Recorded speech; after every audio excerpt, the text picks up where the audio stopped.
بهترین جاذبه‌های گردشگری ژاپن برای بازدید.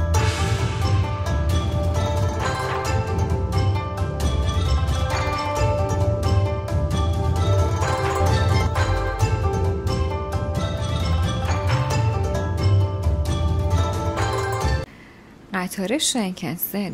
این قطار جزو سریع‌ترین قطارهای جهانه که تقریباً 200 مایل بر ساعت سرعتش هست.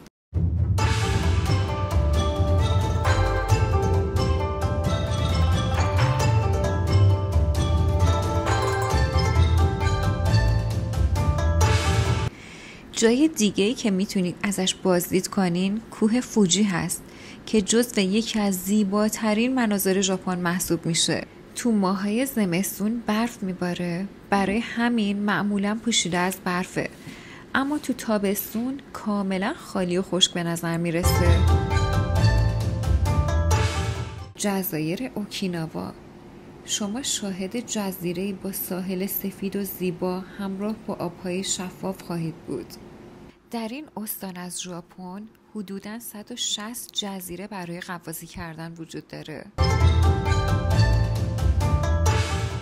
جزایر اوکیناوا جزو یکی از جذاب‌ترین مناطق آبی در جهان محسوب میشه.